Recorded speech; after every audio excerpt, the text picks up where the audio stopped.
Hello, and thank you for joining us on Crossroads. Today we have Executive Director of Crossroads Recovery Centers, Edgar Villa, joining us to talk about panic disorders. Hello, Edgar. Thank you for joining us. Thank you for having me today. Terrific. So as we dive into panic disorders, let's start with defining panic disorders. Can you tell us a little bit about what panic disorders are? Well, panic disorder, what the definition would be is it's an abrupt, intense sensation of fear that just happens within minutes. It's pretty much a quick definition of what a panic attack is. A panic disorder encompasses many things. It's just more than just having that intense, abrupt fear that reaches a peak within minutes. Mm-hmm. Okay, so that's a panic attack then, mm-hmm. right? So it's just that intense kind of overwhelming emotion of fear or anxiety? Well, I would call it more than an overwhelming emotion, but just in plain text, yes. But panic disorder is one of the things that is very scary. It's creates sense of helplessness. Some people believe they're going crazy when they're having one. So when it comes to panic disorder, it's very, when I say intense and when I say it's abrupt, fear, I'm talking about your heart going out of your chest, shaking, trembling going on, hot flashes. There's a lot of things that happen when it comes to a panic attack. And one of the things that I actually really like treating, to be honest with you, because a panic attack is something that's really treatable and you get really quick results, really short time. However, a lot of individuals that have panic disorder are usually having the panic disorder for many years before they come and go to treatment. They've visited multiple times emergency rooms, and the doctor says, well, we have to go to a psychologist, go to the therapist because your problem is not physical in nature. Mm-hmm. So panic disorders could be a very debilitating kind of thing. So that's one of the things when it comes to panic attack, but disorder is a cluster of different symptoms that we'll be discussing today, what actually that is. Sounds good. So where would you like to lead us from here? I guess I would like to describe more of the causes and what researchers right now are not really aware of why people have them. Yeah, some people in families have them, but not quite sure. There's over, I believe, 6 million individuals that have some panic disorder. And so currently the research is not really aware of why people have panic attacks. There's a lot of theories out there, a lot of reasons why people have these panic attacks or have this disorder sometimes. But we know once you have a panic attack and it's very severe in nature and it's unexpected. And it's, when we call it unexpected is you're sitting down watching TV, all of a sudden you get this sensation of intense fear, shaking and whatnot, and you not really know what's causing it. That's what we call unexpected. There's no reason, there's no threat, there's nothing that could, at this moment, could tell you that your life is in danger, and you have this physical reaction. Some people, I have a lot of clients. I think when I was working at a certain agency, I would get a lot of these clients because I specialize in treating anxiety disorders. And so when I saw someone in panic, it's usually they didn't know. I had a lot of people that were driving. I was saying they had a panic disorder and a panic attack, they had to go out of the car. I've had a lot of business owners, entrepreneurs that work a lot of hours, and they have panic attacks. So it's a very common phenomenon that happens with a lot of individuals, and sometimes it cannot be explained to them. So they create all these reasons why they're having a panic attack. And now we'll discuss that in as we go in, and also understand the symptoms, because it's something very treatable. If you had panic attacks and you haven't got help, you'll be maybe because afraid of talking about it. And that's the thing. People that have panic attacks do not want to talk about it, want to avoid talking about it because they don't want to bring another one on. So right, mm-hmm. They have the fear of if I start to talk about it, then it's going to give me that anxiety and fear, and I'm just going to have one again, right? Yes, and that's one of the things that causes it is the anxious anticipation. When you're anticipating something that's going to cause you anxiety, you're more likely to have that anxiety. So one of the things is that one of the reasons it is being maintained is because of the anxious anticipation. So they're worried about having another one. So if I talk about it, I'm going to worry about having another one. They're going to have another one. And it's because they don't realize that they're actually setting in motion a very intricate system that we have in our body, and it's to protect us. However, there's a misinterpretation because a lot of doctors and sometimes a lot of individuals go online and read about it, but don't read the proper websites, or maybe the doctors don't have time to give you in detail what's going on with you. They'll go to the therapist and they'll explain it to you. So today you're going to be explaining every symptom, why you're having it.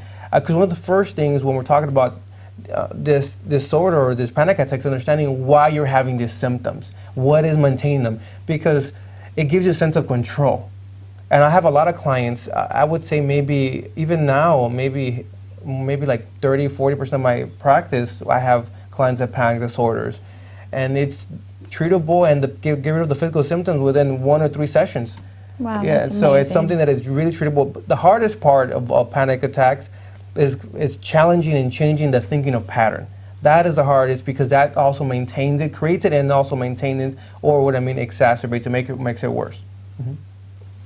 Okay, so let's hear a little bit more about these causes and symptoms. So in order to understand panic disorder, it's really important to understand what a diagnosis looks like. And to understand a little bit more in depth, we're going to use the Diagnostic and Statistical Manual of Mental Disorders, which we call DSM-5, and it's a new version that came out last year. And there's been some changes when it comes to panic disorder. And some of the changes that have happened are that agoraphobia, which is being scared of enclosed places or not having escape, is no longer part of the panic disorder. Oh. Now panic disorder is all by itself when it comes to anxiety disorders, because there's many anxiety disorders. And one of the things we look at here on the PowerPoint is recurrent unexpected panic attacks. When I mean recurrent and unexpected, that means there's no cause for them, there's no threat, and that's what's kind of prompting this. There's no explanation why I should be having this intense fear. It's like, So when you say there's no explanation, you're saying that, in other words, they're not at that moment in a high anxiety or high stressful situation. Is that what you're talking yes, about? there's no physical threat, there's no social threat, there's no mental threat. There's no threat.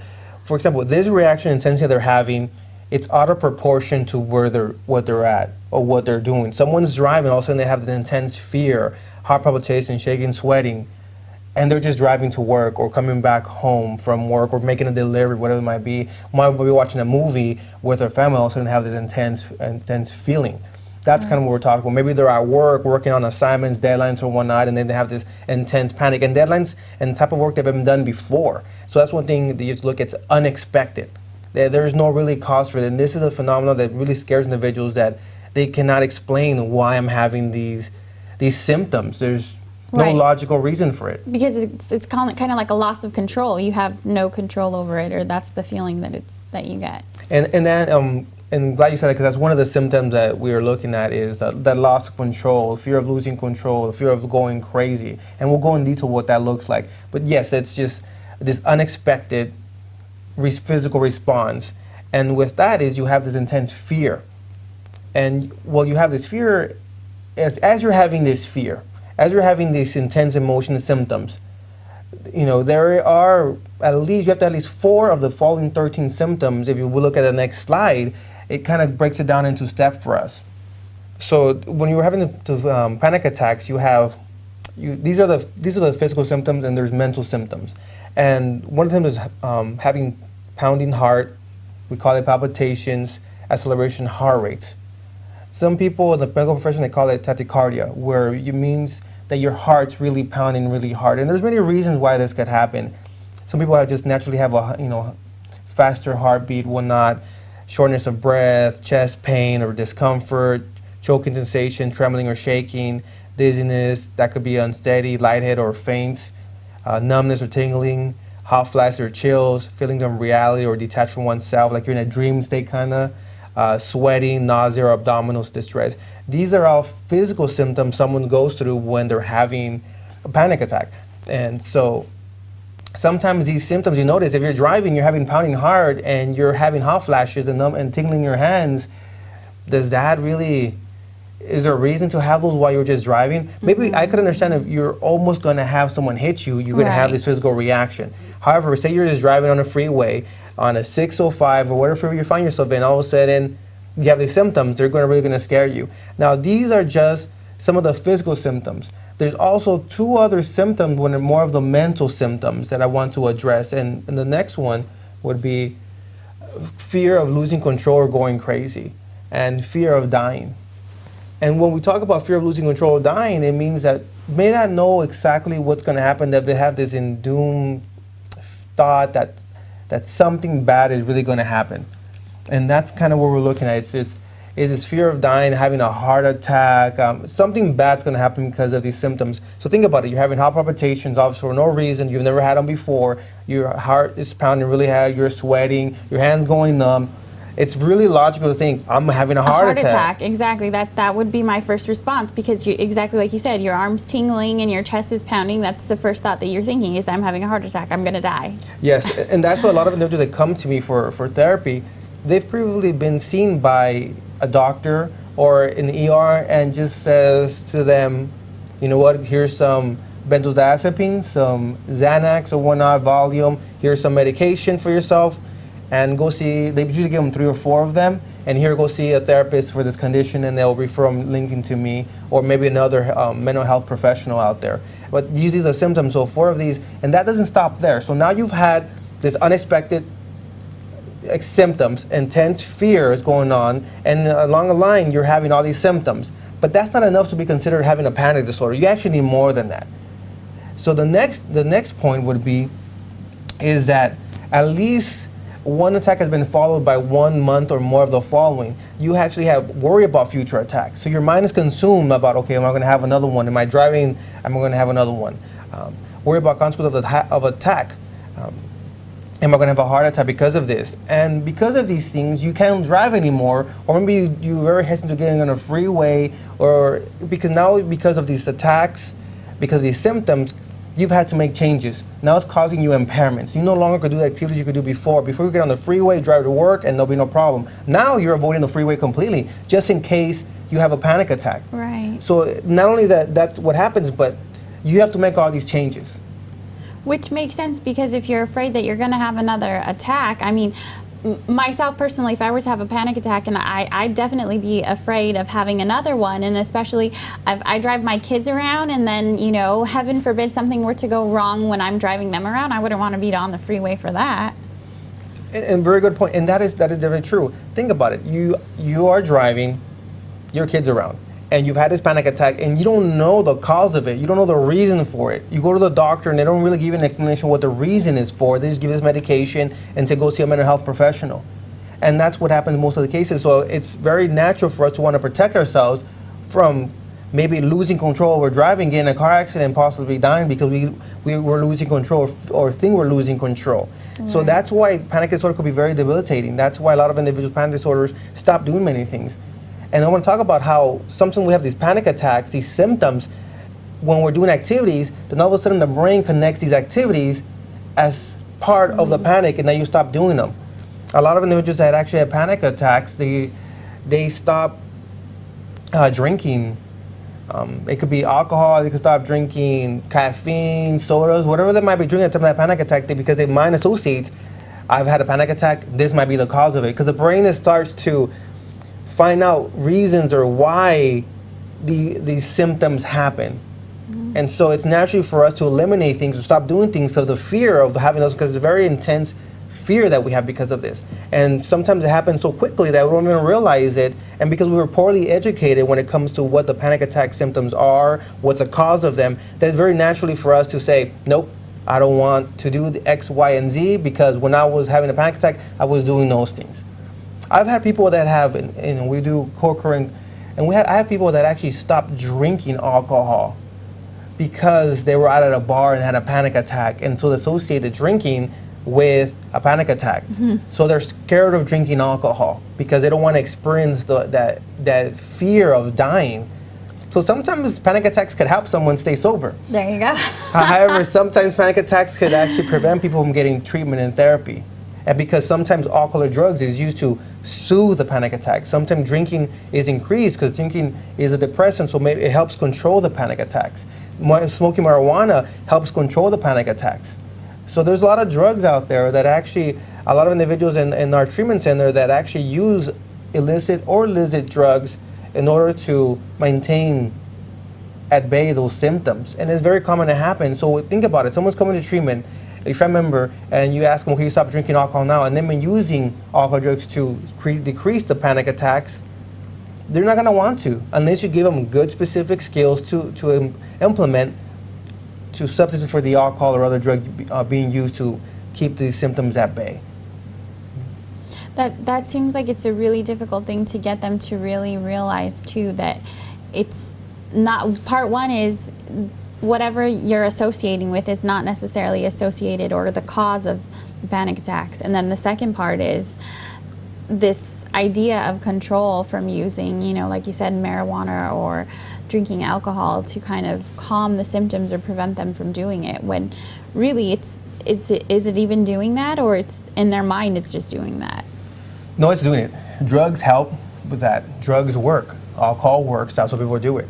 I mean, if people didn't do it, they wouldn't have tried it, and they would have no benefit for it. But no, alcohol does allow them to reduce the anxiety, reduce the stress.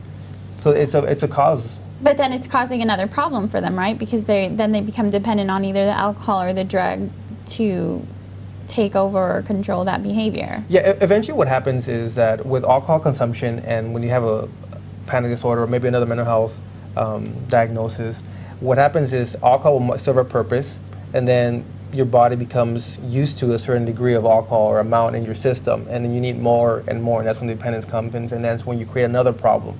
So maybe some person might never had an alcohol or drug problem, and then they start having panic attacks and start drinking, and the brain goes, oh, when I drink, I don't have these as frequently, or I don't have them at all. And eventually, little by little, you start drinking more and more, and then all of a sudden, you might have had no alcohol problem, now you have an alcohol problem, and then now you still have panic disorder problem. And so now some people, what they do is they combine their medication, some of the benzodiazepines, and with their alcohol, and we know that has a synergistic effect, and so that means the medication's 3 or 4 times more potent, and the alcohol is 3 more potent because they've combined both of them, and that's a very serious problem a lot of individuals do. And it's really important to understand that if you do have panic disorder or have a history of it and also drinking, you need to address both, not just one. You address both at the same time. Okay, Edgar, can you tell me a little bit more, I guess, about the anxiety or panic, or what causes this, or the reaction that people have? So I'll tell you more about anxiety. And so if we look up on the screen, it has a very quick statement that we all have these symptoms. It's part of being human. It's part of our ancestry. And it's an emotional state that everyone experiences. Now, one thing to remember, I do want to give a quick explanation of what the symptoms are, and kind of to look at it in a different way. Instead of looking at a panic attack, I want to educate you of what's happening, and I'm going to describe to you what that means. And whenever we perceive like a physical threat, an illness, accident, or death, or just the possibility of social threat like embarrassment, rejection, or ridicule, or maybe a mental threat, going crazy, losing control, or losing one's mental faculty, that's going to create a lot of anxiety. And that could be some of the reasons why some individuals maybe have this consistently happening to them. But research doesn't really know why people have them, how often have them. We just know what's going on with the body. And when I'm telling people about that it could be a physical threat, a social threat, mental threat, it's still not good enough information for them. They still really want to know more. Why am I having these symptoms, Edgar, if there's nothing really causing them? If you say it's a physical threat, social threat, or mental threat, why am I having these symptoms if nothing of that of nature was happening? So when the body detects danger, the brain sends messages to a section of the nerve called the autonomic nervous system. And we have this system divided into 2 subsections, which is the sympathetic nervous system and then the parasympathetic nervous system. And the sympathetic nervous system is what is the research that is responsible for the releasing of these chemicals, either adrenaline or noradrenaline. And this is reduced in the adrenal glands, in the kidneys. And these are used as chemicals to activate the sympathetic nervous system. And the sympathetic nervous system is the flight or fight response of the body. So one thing, people have this mental threat, social threat, physical threat, but Edgar, I don't really understand why I'm still having this. There is none of that going on. Simple answer would be is stress. When we live in a society where there's a lot of stress, demand picking up children at a certain time, going to work, deadlines, kind of clean the house, have to wear certain clothes, freeway. You notice when you're driving the freeway or in the car, it's tense. Your muscles are tense, looking around, and someone's gonna hit me, not gonna hit me. What does that mean? The red light, the green light, all the things are going on, and the body was not intended to be in such a high stress level ever. There is a doctor up north, I forgot her name, but she wrote a book, Mind Over Medicine, and she describes that a lot of her clients are from San Francisco, really work out, take care of themselves, they drink their shakes, they do the yoga, do everything, and when they come in saying the physical problems, she couldn't understand why these clients that were really healthy were having these medical conditions. And what she found out is a lot to do with stress. So we have to learn how to manage stress. So when they're stressed, you're going to release adrenaline. And adrenaline is what your body uses to activate itself, to be alert, to actually respond to life's demands. So when you have a lot of stress, what's going to happen is eventually your body can only handle so much. If you don't do something actively to manage your stress, it's going to have this reaction. And so you have this reaction, and when you have adrenaline being rushed, then that's actually going to activate what we call the sympathetic nervous system. And before all this happens, is when you're activating the sympathetic nervous system, this is what is said to be caused of the panic attacks, is this symptom releases adrenaline and noradrenaline and through the adrenal glands. And what happens is then it sends messages to your sympathetic nervous system, and that actually activates your heart to beat faster. And that's the cause of the heart palpitation. And because the heart's pumping faster, then it's giving more blood to the rest of your body and is detoxifying your body because you're getting ready for a flight or fight response because your body's getting ready for that. So that's one to explain the heart palpitation, what's taking place. Now, what happens is once you have that happen, then the body detects danger, and because you don't know what's going on with you, it creates a lot of fear. That initial heart palpitation, also you have the pulsing heart, and that's what happened. So let's understand that this is being caused most of the time by stress. And because we're so used to being in this high level stress, we don't even take into consideration. And so when you say we're used to being put in this high level of stress, you mean that people are just used to pretty much their everyday life without realizing that they're stressed? So the anxiety that you get through every day without really realizing it, is that kind of what you're saying? Yeah, it's exactly, that's compulsive stress. So you have, for example, you have to meet a deadline. Right? Then the body has to respond in a way for you to be able to mobilize yourself to actually fulfill that demand. That's just one demand. Waking up on time, going to work on a certain time, that's your body has to activate. Do you have time to eat? For example, so walk me through your day today. Did you have time to eat breakfast? I grabbed a banana on my way out. That was my breakfast. And so would you say you had to be at a certain place at a certain time? Definitely. Okay. Did your body feel relaxed or did it feel calm? I wouldn't say relaxed, no. Okay, so you're already tense. So imagine you made your deadline, then something else was piled on you, and then someone else, and you forget about something else, and something else was piled on. So can you see your body becoming, very, very intense? Imagine doing this for months, years at a time. Eventually, your body's going to give. Eventually, this was going to happen, and that's what some people don't realize. Or you'd be sitting down. But it wasn't just sitting down, it was accumulation of a lot of stress going on in your life that all of a sudden created these symptoms. You could be sitting down and just watching TV and then thinking about, man, I forgot to meet this deadline, I need to do this.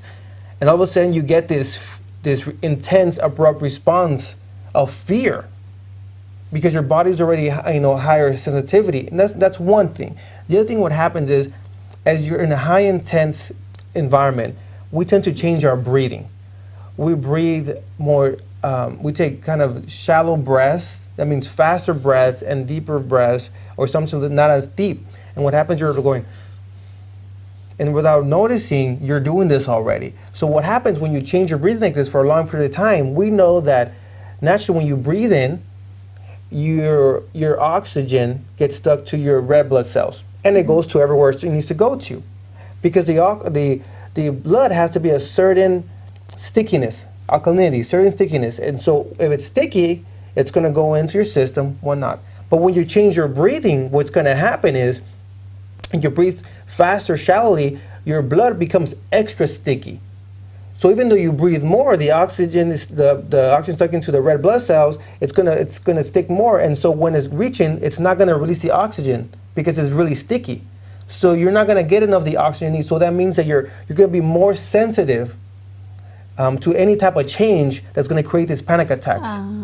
So the goal with some people, and I'm noticing when I'm talking to them, I'm looking at their pulse rate, how much their stomach or their chest is expanding. Because typically for breathing, you have 16, 20 breaths a minute. And some people are going, and you're high anxiety, high stress, you're like, I got to get here, I got to get there. Look at little kids when they run back and forth. Just running from one living room to maybe the room, they're like, right. Imagine we're walking really fast. We're used to breathing really quickly. So what's going to happen is, we're taking a lot of oxygen, but the important part is your CO2, your carbon dioxide. It's what's important. It's what the body uses to actually as a regulator to tell yourself, okay, it's time to activate the parasympathetic nervous system. So you have the sympathetic nervous system that activates the flight or fight response that is said to be cause of the most panic symptoms. And then you have the parasympathetic nervous system, which para in Spanish means stop, right? And these two things, symptoms are happening. So there's a flight response, release all these chemicals. The parasympathetic nervous system means stop, right? This naturally turns on after a while. But if you're breathing shallowly deeper and releasing too much CO2 or not enough CO2, or it's an imbalance, you're going to actually keep this one activated. But if you teach yourself to do a breathing retraining and give the same amount of oxygen coming in, same oxygen coming out, you're actually going to calm yourself down. So a lot of people think with panic attack, they think, oh, I need to do my deep breathing, relaxation. No, because what happens, some people actually get worse because of that. Because some of the symptoms that we mentioned earlier was dizziness. When you do breathing, you breathe out, you breathe too much CO2 too quickly, and it's not balanced, what's going to happen is you're going to get dizzy. And then people are scared of being dizzy because they're going to faint because of panic attacks. If anything, they stop doing the breathing exercise because of that. So when it comes to panic attacks, and we'll talk about what the treatment is, it's not taking deep breaths that helps. It's what we call breathing retraining, helping your oxygen get back into a normal balanced state. And so this is some of the reasons why a lot of individuals don't understand about their panic attacks. So they're doing something that feels good, like taking a deep breath, and we call those little ticks, because they feel like their chest is being compressed or they need more oxygen. That maintains their panic attacks. And that's one of the things they could even do worse for the panic attacks. So they're thinking they're doing something good for themselves. And there's a lot of trained therapists out there that are well intended trying to teach breathing exercises, progressive muscle relaxation, but it's important for them to start teaching them how to do the breathing retraining. Right. Because that will help you, the breathing imbalance. I have a lot of people that come in that have been treated with other therapists that they've had panic attacks and it wasn't very successful. And they just come to me because it's pretty much they feel helpless and they don't know what else to do. And so I teach them, you're not going to learn breathing exercise. You're going to do what we call breathing retraining. And it's something that will go along with this means for them. And if you look at the next slide, another thing that we have to talk about is not only these symptoms, but also talking about what are the common thoughts when you have panic attacks. Because this is the hardest part to treat, is fears of death or disability. Am I having a heart attack? I'm having a stroke. I'm going to suffocate. Because one of the things to look at is that when it comes to these panic attacks, since you can't find a reason why you're having it, the mind invents a reason. And typically is, I'm going to die. I'm going to have a heart attack. I'm going to go crazy. I'm going to lose control. I'm going to scream. I'm going to break things. I'm just going to lose it completely. I'm going to do something humiliating. I'm going to embarrass myself. People think something's wrong with me. They think I'm a lunatic. I will faint and be embarrassed. They play all these things in their head, and none of it could be further from the truth. That's not going to happen. You will not go crazy. What you're really referring to is a commonly diagnosed mental health issue, which is schizophrenia. Uh-huh. And schizophrenia runs, genetically speaking, families are predisposed to this, family members. So you can't have as much anxiety, stress. That's not going to cause anyone to lose their faculties. So that's not going to happen. If you're past 25, usually the onset of schizophrenia is 16, 25. That's not going to happen. Typically with schizophrenia, you don't know. You hear voices. You hear people talking. You hear or you see different things that are not really there. You think that the alien took your brain. There's a lot of illusions that happen along with this. So that's one thing. People really have this misunderstanding of what it means to have schizophrenia. So a lot of people confuse the craziness when reality what we're talking about is schizophrenia. And when someone's schizophrenia, it doesn't mean they're crazy. It means they have a mental health disorder because the brain's not working effectively, that they can't perceive reality as it is. And panic attack, that's not going to happen. You're not going to lose sense of reality. You're not going to lose sense of what's going on. If anything, people that have had this flight or fight response have done great things. If you look at different stories, a lot of parents have able to do miraculous things, pick up strong objects, lift them to save their children, have been able to run faster, just you actually think clear. You never stop thinking clearly. There's never been that I know of, that I read, a documented case where someone with a panic attack goes out screaming crazy, stuff like that. That doesn't, something that is culturally based, which is totally different. And that's not a criteria that we use for diagnosing. And I know in the Latino culture, when there's a panic, there's people, oh my God, they start screaming, my hijo, this stuff. That is a culturally symptom, and it has nothing to do with the DSM diagnosis of a panic attack. That lets us know that that's their way of coping, the way of handling, the way to express certain things. So that's what we're looking at when it comes to this panic disorder, that mentally speaking, you'll be okay. One thing I do want to get across is, if you have these panic symptoms, they're not going to hurt you. They're not going to kill you. Nothing bad's going to happen. If you've already been to a doctor and they ruled you as a good you're feeling well, and they've done the EKG, they've done all the blood work until your heart is fine, everything's fine, it's panic, rest assured that this is not going to kill you. It's not going to hurt you whatsoever. That's not going to happen. So I kind of want to reinstill or redirect to your thought about that. So you said that it's obviously they're not going crazy. They have some sense of control, and to go back to they're not going to die. So you're saying that no matter how many panic attacks, say I have panic disorder, if I have them recurring on a continuous basis, no matter what, I'm not going to die from it? No, I want you to look at this. I want you to stop calling it a panic attack. I want you to call it, this is a response from my flight or fight response. This is my emergency alarm system, my flight or fight response, telling me that there's activities that are taking place in my body. That's all it is. That's how I want you to look at it. Don't say, oh, panic attack, because that's going to make it worse.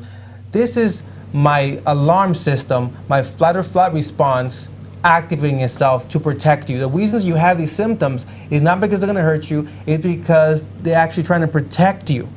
Our ancestors back in the days, when animals were trying to attack them, we had these symptoms. If you think about it, the last time you got in a fight or you got angry, you had the same symptoms: heart palpitating, shaky, trembling, but the reason you get scared because you were angry. When you're angry, when you're stressed, when you're working out, running, it activates the same symptom. The problem with panic attack and the problem with other symptoms is that it's all in one system. It just happens all at once, and it's really overwhelming. Once again, these symptoms are intended to protect you, not harm you. This is an evolution, a system that has through our evolution to protect us. And that's I really want to explain to you. This is your flight or fight response system activating to protect you. So instead of saying I have a panic attack, I want you to tell yourself, this is my flight or fight alarm system activating itself to protect me, because that's what's going on. The reason you're having, and I described why you're having all these symptoms, is in order for you to get ready, mobilize yourself to protect yourself. So when you say to protect yourself, are you saying that it's your body's way of telling you something's going on, something that you have too many stresses, something needs to change in your life? Is when you're saying protect yourself, I mean exactly what? Protect yourself from any danger, physical threat, mental threat, social threat, whatever it might be, ridicule, humiliation, protect you from maybe completing a deadline, whatever that might be.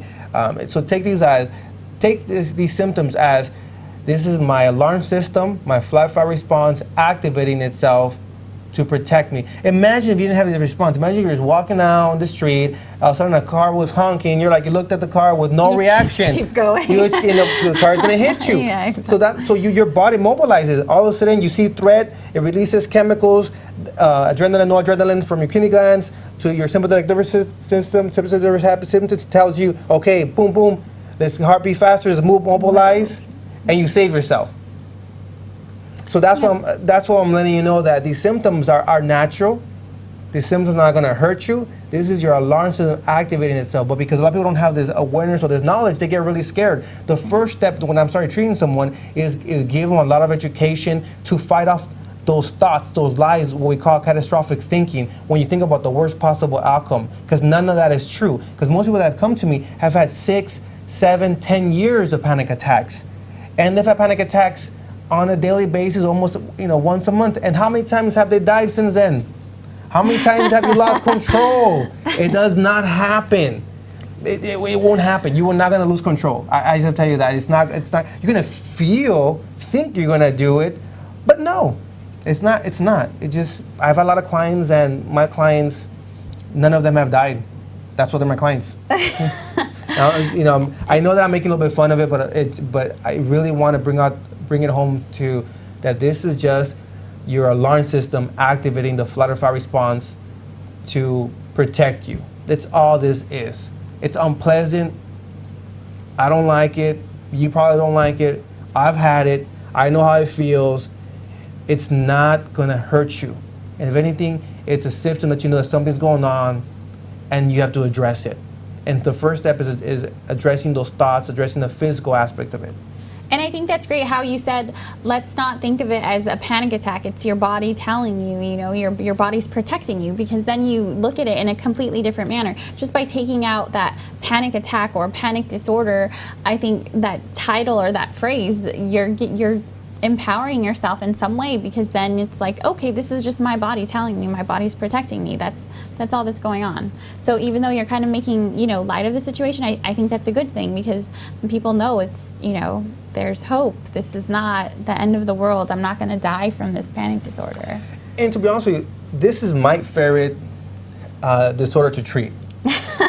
And the reason it's my favorite, it's because it's, for me personally speaking, it's one of the easiest ones to treat. And some people look at me, give me this face, my clients give me this face, like, what do you mean, Edgar? Like, easy to treat. I go, it is. And they don't believe me, disbelieve, because I've been having this for 5-6 years. So you're telling me this is something you could help me with in a short period of time? Yes. Yes, it is possible. If you go to a therapist that does CBT and follows a manual for panic disorders, Dr. Barlow is one of the well-known clinicians that actually specializes in anxiety disorders, and he has great treatment. So if you have a panic disorder, I highly recommend you go to someone that does CBT, but not only CBT, but follows a specific treatment manual for panic attacks or panic disorders, because then they'll give you sequentially what to do every session, and that's all you're focusing on. And that's what clients get better, because I do follow this manual, and it's very successful, great outcomes. I think of people that I've treated, I believe maybe, say, I'll give you a number, say of 10 that I treat, maybe 1 doesn't improve, or if they improve just moderately enough where at least they're not scared of the symptoms anymore. And most of them actually free themselves from these panic attacks. That's a pretty impressive success rate. Yeah. You're going at 90%, if not more, because you said there's still some kind of improvement. So, I mean, with that kind of success rate, that's amazing.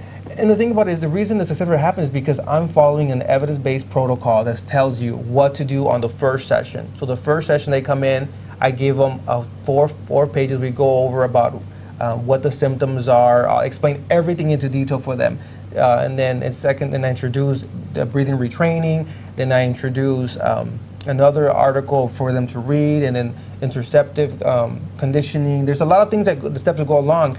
But I do want to go back a little bit and explain to everyone what actually every symptom in your body is happening. Because one of the things that I found the most helpful with my clients is for them to understand why I'm having heart palpitations. Why am I feeling dizzy? Why am I having blind spots? So I do want to go back to that PowerPoint describing every physical symptom to you, because that's one of the things that I found to be the most powerful, is understanding these panic symptoms. So if we go to the one that says physical symptoms. So, and if we go to this one, we look at symptoms of an alarm reaction, thoughts of death, disability, loss of control, and increased anxiety and fear. I do want to describe the symptoms of alarm. And the first one we have here is the pounding heart. So I'm going to take a few minutes to describe the pounding heart once again, because I find myself repeating this over and over to my clients, because we need to hear it more than once in different variations, so it actually could be what we call it, processed as the best as possible. And when you have a pounding heart, this is what's happening. You have stress or whatever's happening, then your stress releases adrenaline. Adrenaline activates the sympathetic nervous system. And what happens is that after the sympathetic nervous system actually activates the heart to have be accelerated or pound. That's all it is. So that's the reason we're having heart palpitations, just because it's a natural response the body has. And what happens is the heart palpitation, the reason for this is to actually provide blood to every part of your body in order for it to actually mobilize itself for protection mode. Another thing that it does is releasing all the toxins out of your blood to actually be able to prepare yourself to continue this fighting process. So that's what you have in heart palpitations. It simply means sympathetic nervous system, which is a flight or fight system, activates it to get more blood going to every part of your body. And it's because more blood is needed, obviously your heart's gonna be faster and stronger. That's all that means. However, sometimes people misinterpret that and say, oh, something's wrong with me. No. All this means is your heart. And so when you're having this, you have to explain yourself, no, my heart is just beating faster because the sympathetic nervous system, my fight or flight response, activated it to get more blood everywhere because it wants to immobilize it to protect me from potential danger, whether physical, mental, or social. Or maybe just meeting up the even if there's no threat, maybe just meeting the demand of stress. Your heart has to be faster to get you activated, to get everything blood to your muscles, so you can move to reach your goal or accomplish your goal. So it doesn't have to be a negative stress. There's different forms of stress. There's called eustress. Eustress is going to be a graduation, something positive, maybe a promotion, a new home, a new baby. All that is positive stress is something you're looking forward to. And there's distress, things that are maybe someone dying, maybe losing a certain car, something you really enjoyed. So you know that. So that's the pounding heart. The next thing I want to look on the slide is shortness of breath. So what happens is think about this, your heart's beating faster and we have shortness of breath. That just means because of your heart beating faster is you've switched your breathing. It's unbalanced now. So sometimes you're breathing a little bit shallow, and what happens is when you're doing that, it seems like you're not getting enough oxygen because you're breathing, more shallow, more like hyperventilating, and that's what's going to happen with the shortness of breath. You don't get the usual customary deep breath that you want, or sometimes you do, but it's short-lived or whatnot, and that's what's happening because your breathing has been unbalanced because your heart pumping blood, that's a natural occurrence, and because there's shortness of breath, what's going to happen? You're going to have other symptoms of this change. Could be a choking sensation, could be some of it because you're not getting enough oxygen. Also, when your breathing changes, there's going to be less oxygen coming to your brain, but nothing is going to cause you any problem, and that's where the dizziness, unsteady, lightheaded, or faint happens. But it's just a switch, a minimal amount of oxygen just being reduced to your brain, and that's what's going to happen. Now, because a lot of the blood is going to your major muscles, a lot of the blood is taken away from your hands and from your feet. So you're going to have a lot of tingling or numbness, or even your hands could look a little bit cold, feel cold, and also look white because most of the blood is going to your major muscles to protect you. Because in our sensors, when they were finding lions or people or other things in the wild, the first thing that would be bitten off are their hands or their limbs. So a lot of the muscles, a lot of the blood goes to the major muscles. And that's why we tend to have that. Another thing that happens is when you have the sympathetic nervous system, it's going to activate hot flashes. It's going to increase your core body temperature for actually to respond. And you're going to get chills because of this, and you're going to have sweating also. And sweating is used because it's to cool the body down when the temperature is being raised by the sympathetic nervous system, but also it serves another purpose. Say you're getting attacked by someone, you're a lot slippery and someone can get a hold of you, or you could escape a lot easier. And that's what sweating happens. The nausea and abdominal distress happens because a lot of your blood is going to your major muscles are fighting, and it's not needed in your digestive tract. So a lot of blood is going away, and so that's why you're going to have some nausea, some diarrhea, some maybe you want to go to the restroom, or you're going to go to the bathroom. That's what's going to happen. Now, if you notice, a lot of people, when you go to catch a plane, there's a lot of people going to the restrooms. When there's an interview, you might want to go to the restroom even more, even before you have your interview. Well, then you know that's a natural process that happens when your body is in higher stress.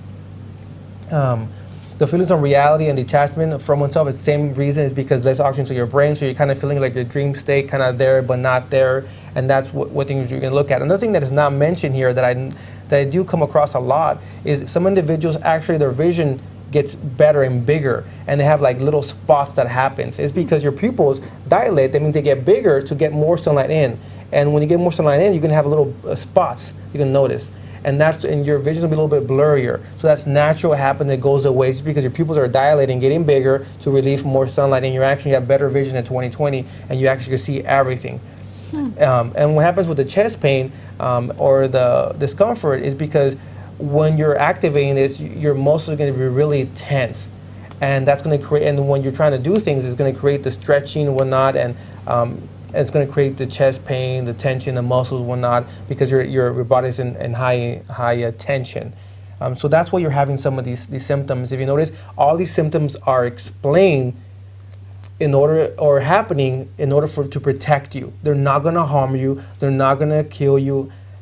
None of that's going to happen. These are natural symptoms you would have if you're in a fight and getting angry.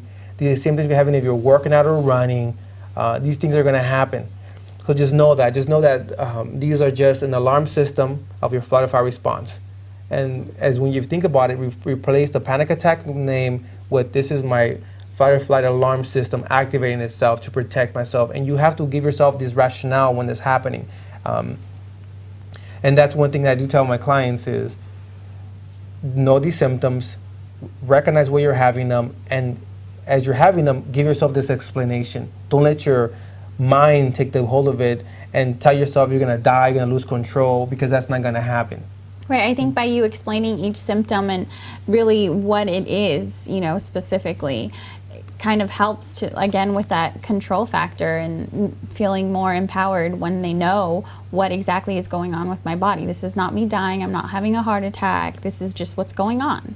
Mm-hmm. So. And then, Edgar, thank you for describing the symptoms in detail. I did have a question for you, though. I know we kind of touched on it. You said that sometimes when people are admitted, because they assume that they're having a heart attack, and then the doctor usually discharges them with some kind of medication. So you mentioned that the best treatment is to see a therapist and to follow a certain kind of treatment protocol, especially using CBT and a planned protocol for these panic disorders. So what are your thoughts on the medication treatment? I think medication serves its purpose. I think the best treatment is to have your medical professional and yourself work together. If medication is required, then medication is definitely an option. But also maybe the medication might not be a benzodiazepine, because that's only for short-lived. That's only for 30 days or less, the way the psychiatrist has been explained to me.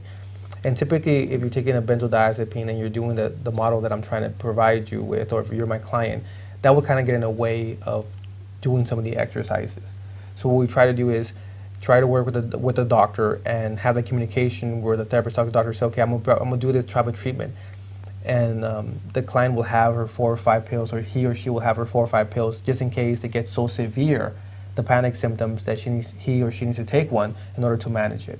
And that is fine.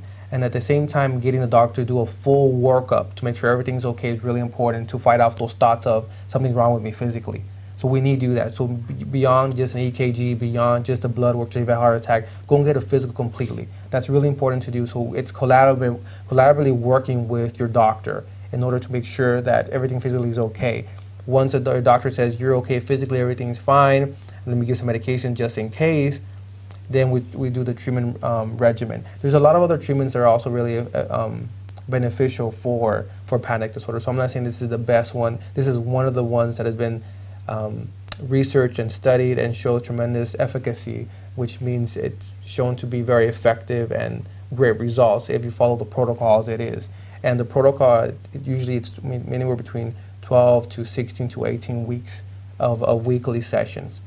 And I know some people have this point of view, well, protocols, how can this one protocol help me if I'm totally different and I'm not like everyone else? No, you're definitely unique, your circumstance is unique. However, we know that symptoms, when it comes to panic disorder, have a specific course they take. Whatever might cause it, whatever they're unexpected, whatever your life situation, that's totally different. But typically, the symptoms are happening for the same reason.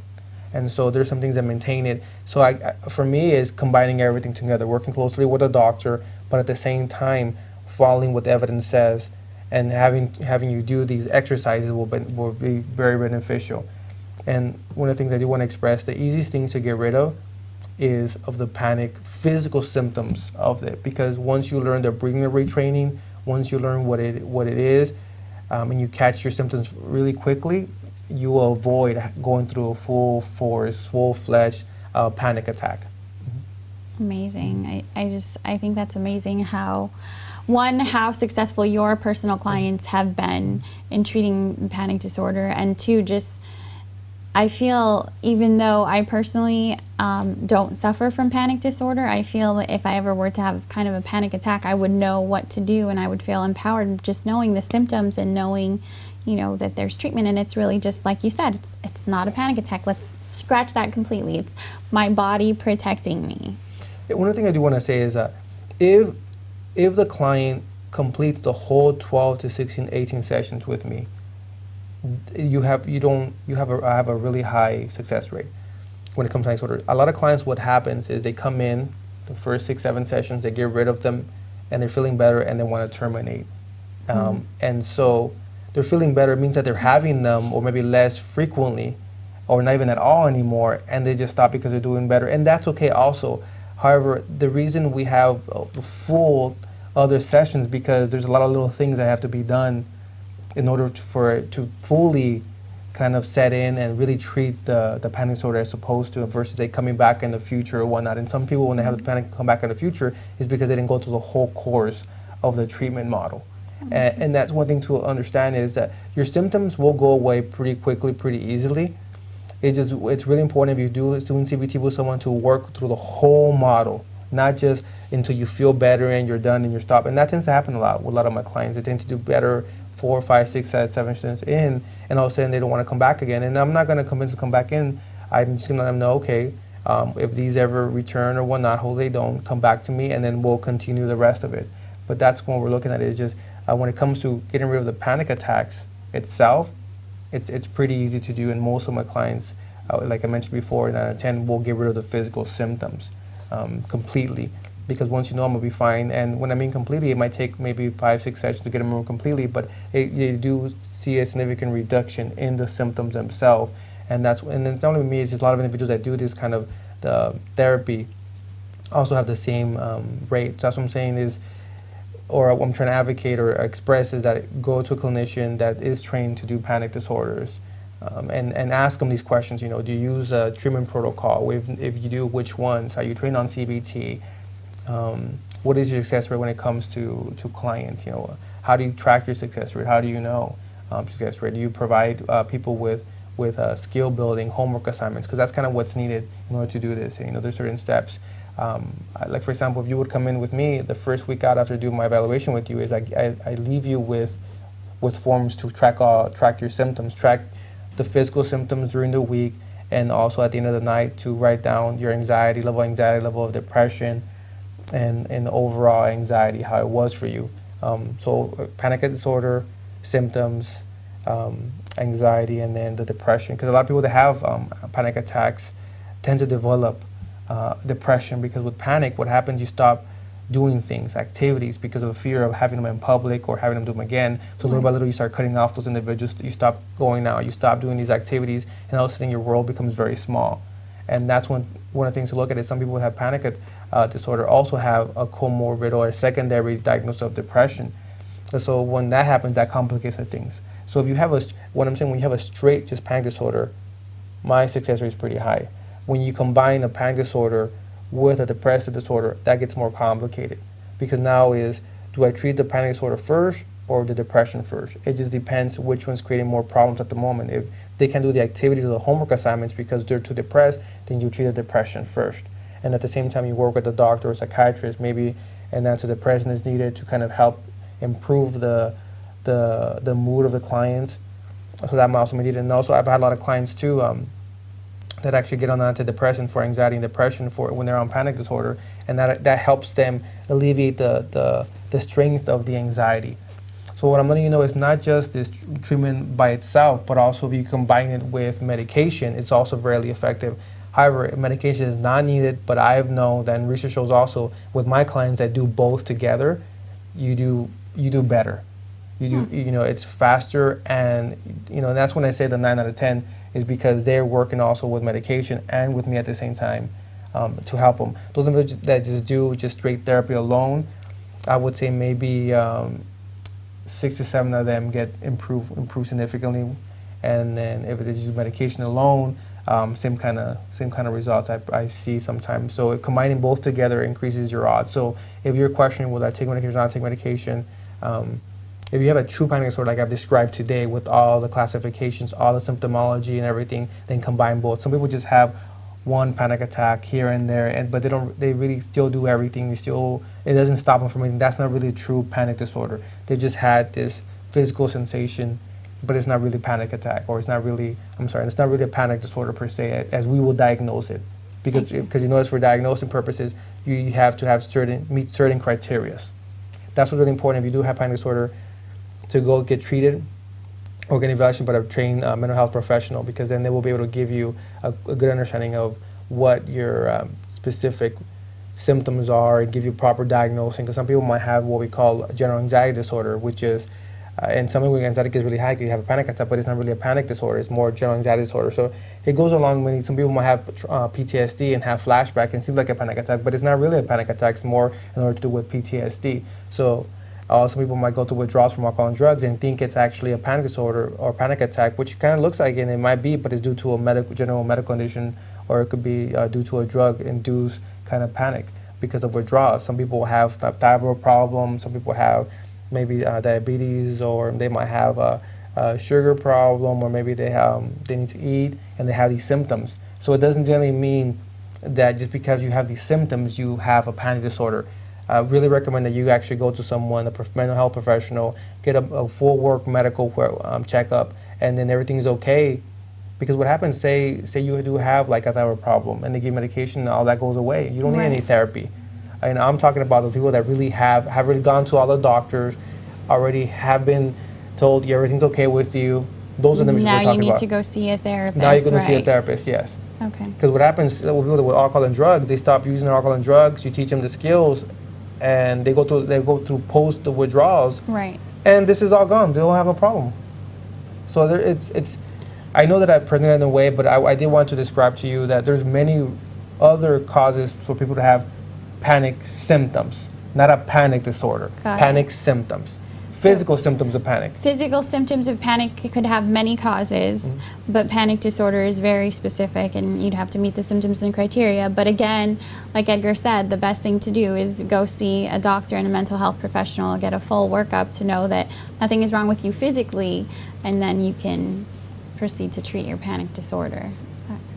So one of the things I do recommend is after the day, writing this down and explaining yourself why, if you do have panic attacks or panic disorder, describe every symptom while you're having it, and really understand to relabel this panic attack to, this is my alarm system, this is my fight or flight alarm system activating itself to protect yourself. So think about it this way. Instead of telling yourself a panic attack, think of just telling yourself, this is my emergency response. My fight response telling me everything's going to be okay, or trying to respond to me. And I know that I've said this maybe 10, 15 times today, but we need to hear it over and over and over. One thing that I learned from my mentor, Dr. Wilbright, is that the mother education is repetition, repetition, repetition, repetition. Remember, we have to repeat these things to ourselves in order for it to really sink into our brain and start actually believing it. Because for the longest time we believe that maybe these symptoms are something we're scared of, something bad's going to happen. Or even now you might have some time you're not even scared of them, but you can't get rid of them. And it's really important to kind of look at them in a different way, because once you change the way you look at them, the thing you're looking at is changing for you. So like you mentioned, Vanessa Jim mentioned, it's not as scary anymore. Terrific. There you go. So make sure you write down your symptoms and know that it's your fight or flight response. It's not, don't try not to label it a panic disorder. Edgar, before we go, is there anything else that you'd like to add to our viewers regarding panic disorder? Yes. One of the things I do want to say before we finish is that there's a lot of individuals that have panic disorder, and once you start opening up and verbalizing it, you're going to find out that a lot of people have had those symptoms before. Maybe not to the degree that you're having them, but it's definitely something that could definitely happen. If you have a loved one, a family member, I do really encourage you to contact a mental health professional and to assist yourself or them with the proper care that they need.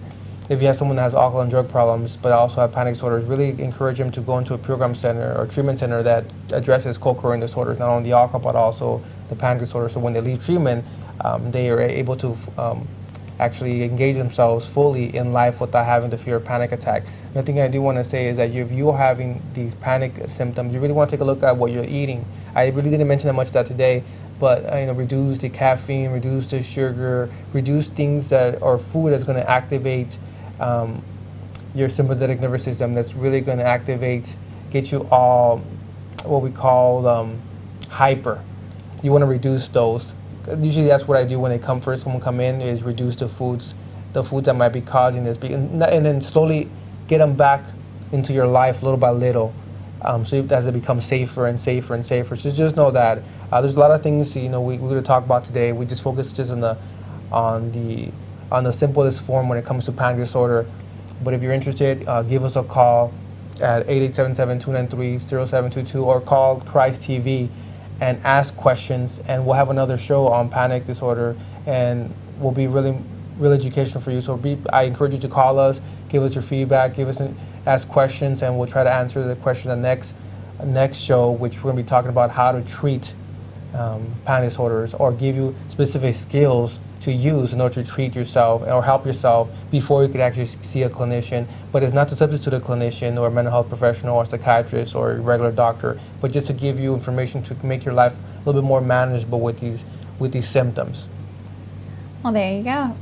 Thank you for joining us today, Edgar, and be sure to, if you have any questions regarding panic disorder, give Crossroads Recovery Centers a call or give us a call at Christ TV. Once again, thank you for watching today. Please stay tuned for next week. We're going to be talking about how to treat panic disorders. So if this is a subject that interested you, make sure you stay tuned for next week's show. Thank you for watching, and God bless.